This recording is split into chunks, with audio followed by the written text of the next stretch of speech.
नमस्कृत्य नरं चैव नरोत्तमं देवीं सरस्वतीं व्यासं ततो जयमुदीरयेत्। ओम नमो भगवते वासुदेवाय। ओम नमः पितामहाय। ओम नमः प्रजापतिभ्यः। ओम नमः कृष्णद्वैपायनाय। ओम नमः सर्वविघ्नविनायकेभ्यः।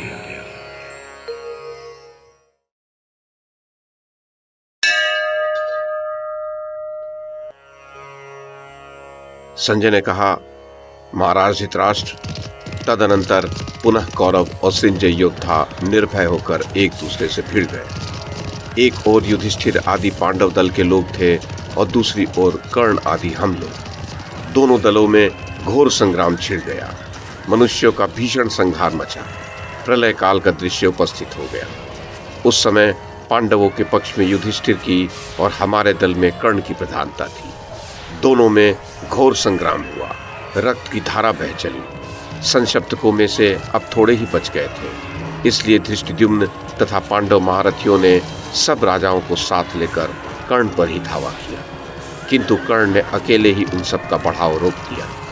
धृष्टद्युम्न ने कर्ण को एक बाण मारकर कहा, अरे खड़ा रह, कहाँ भागा जाता है। राजन, ये सुनकर कर्ण क्रोध में भर गया और धृष्टद्युम्न का धनुष काटकर उसने उसको 9 बाण मारे। उससे धृष्टद्युम्न का कवच कट गया। उसके पश्चात धृष्टद्युम्न ने दूसरा धनुष लिया और कर्ण को 70 बाणों से आहत किया।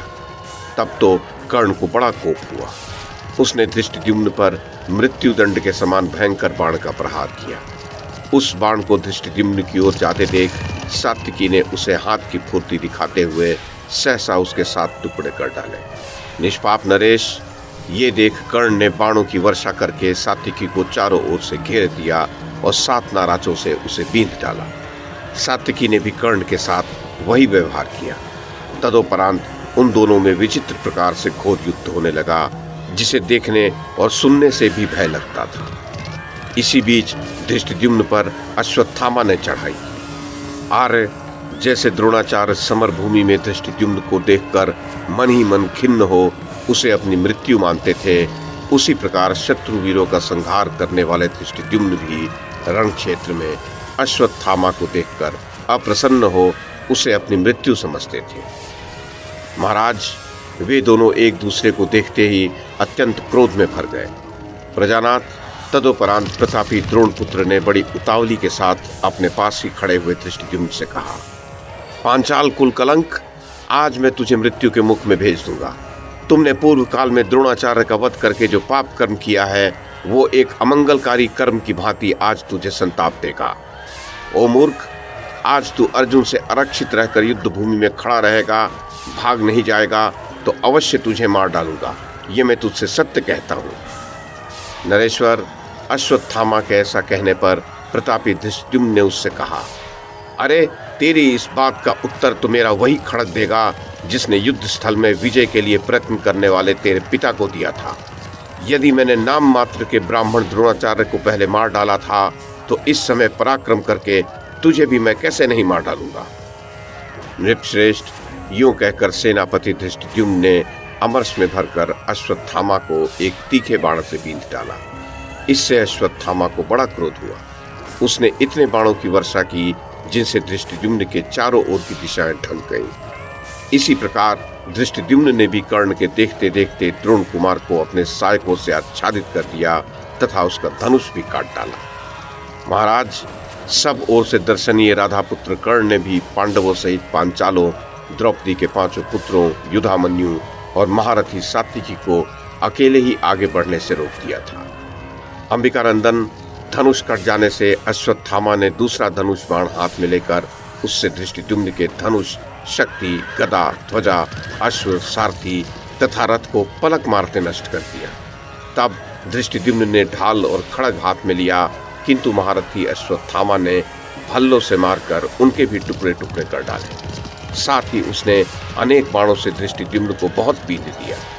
भरतश्रेष्ठ, यद्यपि धृष्टद्युम्न रथहीन हो गया था, उसके अश्व मारे जा चुके थे, धनुष कट गया था तथा वो बाणों से बारंबार आहत और अस्त्र शस्त्रों से जर्जर हो गया था, तब भी महारथी अश्वत्थामा लाख प्रयत्न करने पर भी उसे मार न सका। राजन, जब वीर द्रोण कुमार बाणों द्वारा उसका वध न कर सका, तब वह धनुष फेंककर तुरंत ही धृष्टद्युम्न की ओर दौड़ा। नरेश्वर, रथ से उछलकर दौड़ते हुए महामना अश्वत्थामा का वेग बहुत बड़े सर्प को पकड़ने के लिए झपटे हुए गरुड़ के समान प्रतीत हुआ। उसी समय श्री कृष्ण ने अर्जुन से कहा, पार्थ, वो देखो, द्रोण कुमार अश्वत्थामा धृष्टद्युम्न के वध के लिए कैसा महान प्रयत्न कर रहा है। वह उसे मार सकता है, इसमें संशय नहीं है। महाबाहो शत्रुसूदन, जैसे कोई मृत्यु के मुख में पड़ गया हो, उसी प्रकार अश्वत्थामा के मुख में पहुंचे हुए धृष्टद्युम्न को छुड़ाओ। ऐसा कहकर महाप्रतापी भगवान श्री कृष्ण ने जहां अश्वत्थामा था उधर ही अपने अश्व बढ़ाए। श्री कृष्ण और अर्जुन को आते देख उसने धृष्टद्युम्न को मारने का विशेष उद्योग किया। अर्जुन ने जब देखा कि अश्वत्थामा द्रुपद कुमार को घसीट रहा है, तो उसके ऊपर बहुत से बाण मारे। गांडीव से छूटे हुए वे बाण जैसे सांप अपनी बांबी में घुसते हैं, उसी प्रकार अश्वत्थामा के शरीर में धंस गए। उनसे पीड़ित होकर द्रोणपुत्र ने धृष्टद्युम्न को तो छोड़ दिया और अपने रथ में बैठकर धनुष हाथ में ले अर्जुन को बींधना आरंभ कर दिया। नरेश्वर, इतने में सहदेव धृष्टद्युम्न को अपने रथ में बिठाकर वहां से अन्यत्र हटा ले गया। अर्जुन ने भी द्रोण कुमार को बाणों से बींधना आरंभ किया। इससे अश्वत्थामा का क्रोध बहुत बढ़ गया। उसने अर्जुन की भुजाओं तथा छाती पर भी बाण मारे। तब अर्जुन ने अश्वत्थामा के ऊपर द्वितीय काल दंड के समान एक नाराज चलाया। वह उसके कंधे पर लगा। लगते ही अश्वत्थामा विह्वल होकर रथ की बैठक में धम्म से बैठ गया और उसे मूर्छा सी आ गई। उस समय उसे बड़ी वेदना हुई। उसकी वह अवस्था देखकर सारथी बड़ी फुर्ती के साथ उसे रणांगन से बाहर ले गया। राजराजेश्वर, तत्पश्चात कर्ण ने समरांगण में कुपित हो अर्जुन की ओर बारंबार देखते हुए विजय नामक धनुष की टंकार की। वह महासमर में अर्जुन के साथ द्वैरथ युद्ध करने की अभिलाषा रखता था। इस प्रकार धृष्टद्युम्न को संकट से मुक्त और अश्वत्थामा को पीड़ित देख पांचाल वीरों ने उच्च स्वर से गर्जना की। सहस्रों दिव्य वाद्य यंत्र बज उठे। सब लोग सिंहनाद करने लगे। तदनंतर ऐसा पराक्रम करके अर्जुन ने श्री कृष्ण से कहा, श्री कृष्ण, अब संशप्तकों की ओर चलिए। इस समय यही मेरा सबसे प्रधान कार्य है। महाराज धृतराष्ट्र, श्री कृष्ण अर्जुन का यह वचन सुनकर मन और वायु के समान वेगशाली तथा अत्यंत ऊंची पताका वाले रथ के द्वारा वहां से चल दिए।